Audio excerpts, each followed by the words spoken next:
पिछले महीने 7 अप्रैल 2024 को अपोलो हॉस्पिटल की तरफ से वर्ल्ड हेल्थ डे के मौके पर एक रिपोर्ट पब्लिश की जाती है, जिस रिपोर्ट में इंडिया को cancer capital of the world कहा जाता है। तो क्या है असल में मामला, क्यों इतना कैंसर फैल रहा है, कैंसर के ओरिजिन, इसके प्रिवेंशन, इसके क्योर को जानेंगे आज के इस वीडियो में। Big downside is high risk of developing cancer.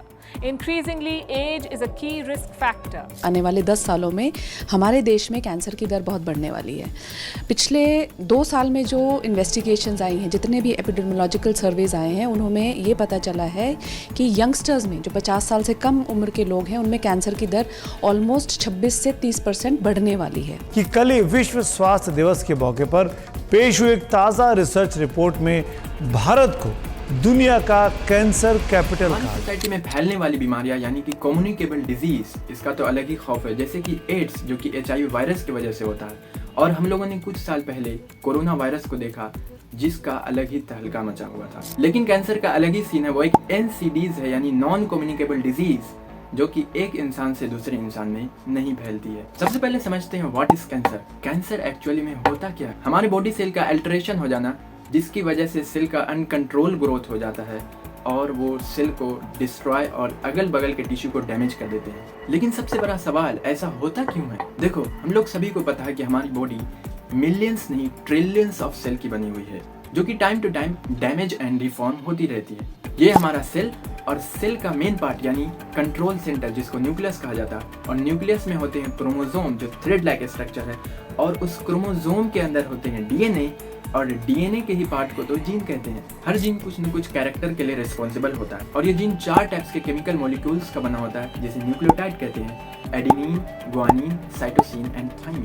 जैसे कि मैंने पहले बताया कि सेल कंटिन्यूसली अपने पूरे लाइफ टाइम में डिवाइड करते रहती है, तो कभी कभी इस डिवीजन के दौरान ये न्यूक्लियोटाइड का सीक्वेंस गलत जगह पर सेट हो जाता है, या कभी ऐड हो जाता है, या डिलीट हो जाता है, जिसे ये तो जीन म्यूटेशन कहते हैं। तो कुछ जीन म्यूटेशन कैंसर होने के रिस्क को बढ़ा देती है। इसका बिल्कुल भी मतलब नहीं कि हर जीन म्यूटेशन से कैंसर ही हो जाता है। बेसिकली कैंसर के 4 स्टेजेस होते हैं। नंबर 1 अर्ली स्टेजेस, जब कैंसर बस अपने ही ऑर्गन में सीमित रहता है और अदर सेल्स को अभी डैमेज करना शुरू नहीं किया होता है, अभी बहुत इनिशियल फेज में उसके ट्यूमर्स होते हैं। Number 2 stage confined to one area, जिसमें कैंसर अभी अगल बगल के टिश्यू को डैमेज नहीं करता है, बल्कि वो अपने आप को साइज में इंक्रीज कर रहा होता है, जिसे बेसिकली ट्यूमर कहते हैं। और नंबर 3 स्टेज, जिसमें कैंसर नियर बाई जितने टिश्यूज होते हैं उनको डैमेज करना शुरू कर देता है। और नंबर 4 स्टेज, जो कि लास्ट स्टेज है कैंसर की, जिसमें कैंसर बाकी के ऑर्गन में फैलना शुरू हो जाता है, जिसे मेटास्टेसिस कहते हैं। लगभग 5 से 10% कैंसर हेरिडिटरी होते हैं, यानी कि अगर किसी के पेरेंट्स को कैंसर था और उनके जीन म्यूटेशन हो गए थे,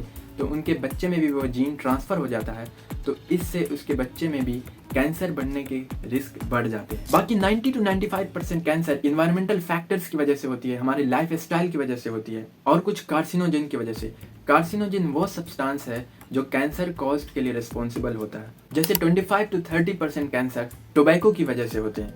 इसमें भी स्पेशली स्मोकिंग, जो कि रिस्पॉन्सिबल है 90% ऑफ लंग कैंसर के लिए, क्योंकि सिगरेट में होता है टोबैको, और टोबैको में पाए जाते हैं कुछ खतरनाक कार्सिनोजन, जैसे PAH यानी पॉलीसाइक्लिक एरोमेटिक हाइड्रोकार्बन, जो कि एक खतरनाक कार्सिनोजन है, यानी सब्सटेंस वो है जो कैंसर कॉज करने के लिए रिस्पॉन्सिबल है। ये केमिकल हमारे DNA को म्यूटेट कर देते हैं, जैसे कि म्यूटेशन मैंने आपको पहले समझाया, और वो उस म्यूटेशन की वजह से कैंसर डेवलप होने के चांस बहुत बढ़ जाते हैं। एक 2022 एस्टिमेट के मुताबिक हमारे इंडिया में 253 मिलियन पीपल, जो कि 15 ईयर्स के हैं या फिर उससे ऊपर के हैं, वो कोई ना कोई टोबैको का प्रोडक्ट यूज़ कर रहे हैं। उस वक्त इंडिया ग्लोबली 2nd नंबर पर था टोबैको यूज़ करने के मामले में।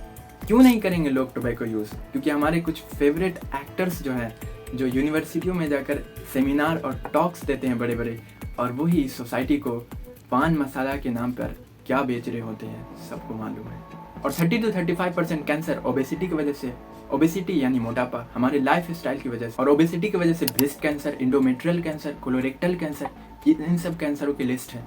और उस अपोलो हॉस्पिटल की रिपोर्ट के मुताबिक 2016 में 9% सिर्फ थी ओबेसिटी रेट, और 2020 तक आते आते 20% हो गई, और बाकी 50 to 20% कुछ इन्फेक्शंस की वजह से कैंसर होते हैं, और 10% कुछ हार्मफुल रेज की वजह से होते हैं, जैसे एक एग्जांपल यूवी रेज का जो कि सन का हार्मफुल रेज है जो स्किन कैंसर के लिए रिस्पॉन्सिबल है। वैसे तो कैंसर किसी किसी को प्रिवेंशन लेने के बावजूद भी हो जाता है, लेकिन इंसान को अपनी तरफ से प्रिवेंशन लेनी चाहिए। कुछ लिस्ट ऑफ प्रिवेंशन आप देख सकते हैं, जैसे maintain healthy weight, exercise regularly. जैसे WHO की रिपोर्ट के मुताबिक हर इंसान को कम से कम एक वीक में 75 to 180 मिनट्स का कुछ न कुछ फिजिकल एक्टिविटीज़ करनी चाहिए, जिससे वो NCDs यानी नॉन कम्युनिकेबल डिजीज से प्रिवेंट हो पाएगा, बच पाएगा। और स्मोकिंग तो कभी नहीं करनी है, don't smoke, don't use alcohol जो कि कैंसर के लिए बहुत बड़ा जिम्मेदार है। प्रोटेक्ट योरसेल्फ फ्रॉम सन के एक्सपोजर से, जैसा कि मैंने बताया, स्किन कैंसर का खतरा बढ़ जाता है और STDs यानी सेक्सुअली ट्रांसमिटेड डिजीज से भी कैंसर के खतरे हो जाते हैं। हमारे इंडिया में स्क्रीनिंग टेस्ट के रेट बहुत कम है, इसलिए हम लोग कैंसर को पहले नहीं पकड़ पाते।